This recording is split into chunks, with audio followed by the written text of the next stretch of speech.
Shalom à tous, nous voici une fois de plus dans notre séminaire concernant les différentes facettes de l'exil et de la délivrance et bien entendu comment le peuple d'Israël s'inscrit à l'intérieur de ces données qui sont des données de l'histoire, qui sont en réalité des chutes pour remonter avec la puissance que nous devons sortir avec nous, extirper de nos différents exils. Aujourd'hui, je voudrais me concentrer sur l'espérance, l'espoir et l'attente de la délivrance. Est-ce que l'espoir de la délivrance, est-ce que la forme expectative de la délivrance nous donne un relief différent? Est-ce que ça rajoute quelque chose concernant la délivrance elle-même?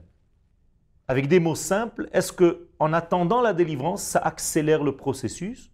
Ou bien, est-ce que l'attente de la délivrance est un sujet qui est complètement différent de la délivrance elle-même?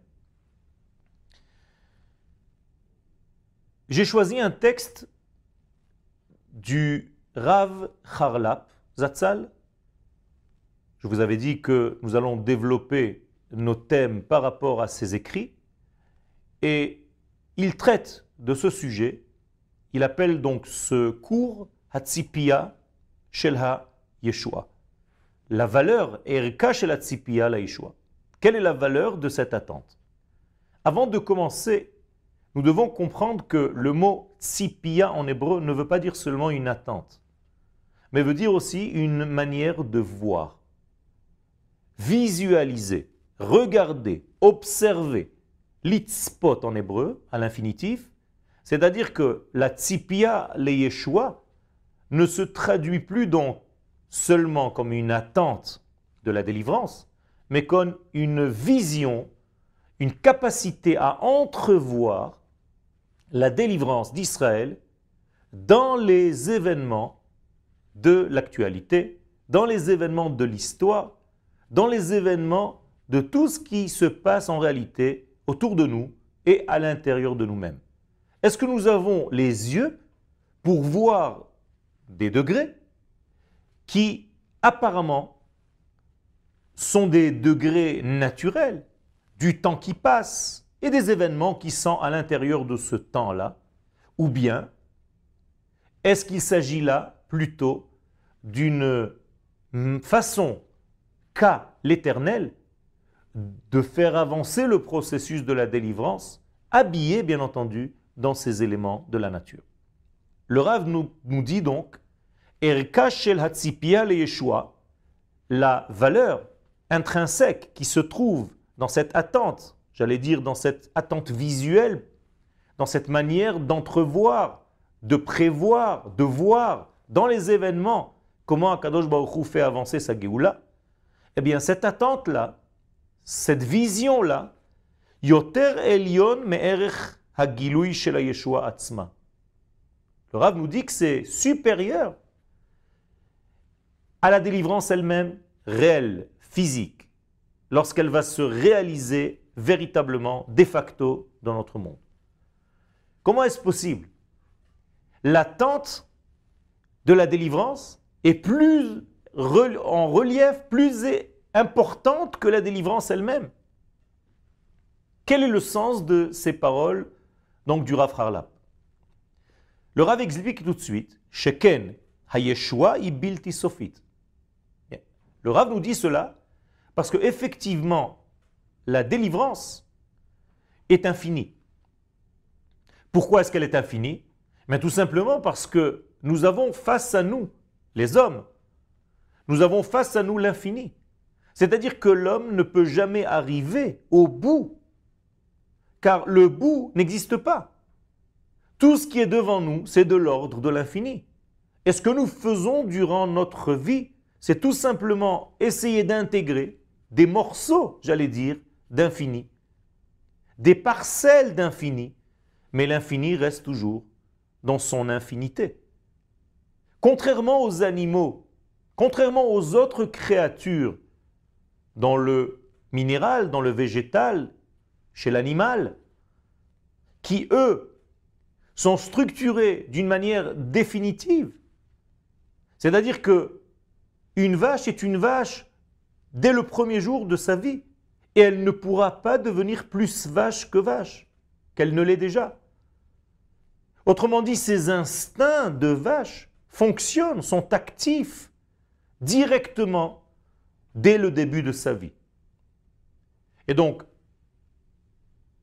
pour cette raison-là, la vache est considérée comme étant un être statique, même s'il est en mouvement.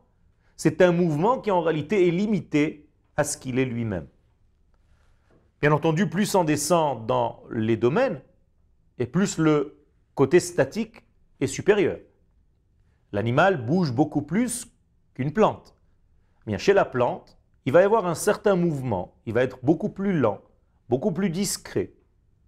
Mais la fleur en question ne pourra pas changer d'identité. Elle restera fleur depuis sa création, de sa première pousse jusqu'à la fin de son existence. Et si l'on descend au niveau des éléments, nous arrivons à l'élément minéral. Prenons l'exemple d'une pierre. Eh bien, la pierre va rester inerte et elle ne peut pas être plus pierre que pierre.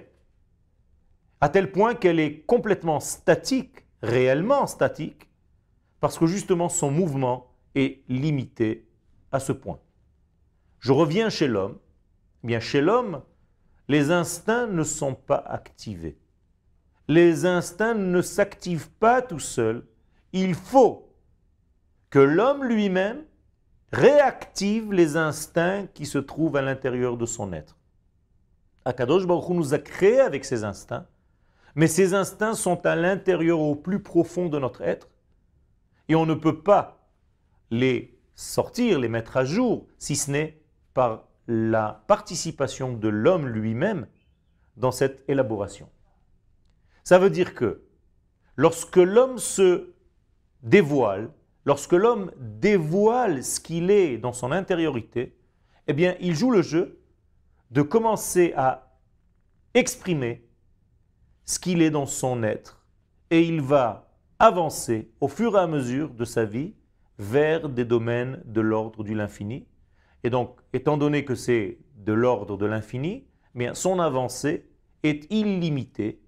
Et par ce fait, l'homme ne s'appelle pas statique, mais celui qui marche. Celui qui marche, celui qui avance, celui qui a une démarche dans sa vie, celui qui va vers l'infini sans jamais l'atteindre.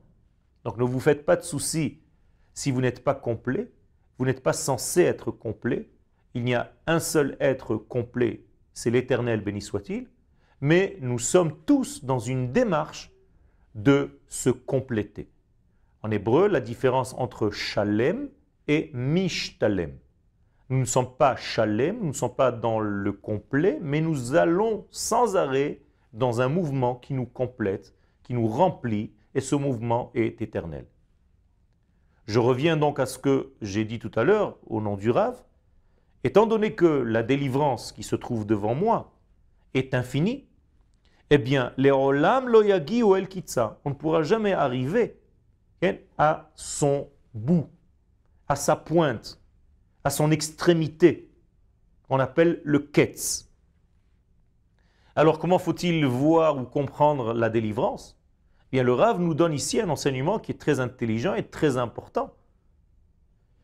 Kol Gilui Yeshua, que chaque pas vers cet infini, et là nous parlons donc de la délivrance, chaque pas vers notre délivrance, chaque pas vers la délivrance de Dieu, c'est-à-dire chaque pas vers le dévoilement d'un degré de plus divin dans notre monde, Eino el achelek shel Yeshua, n'est en réalité qu'une parcelle de cette même rédemption totale.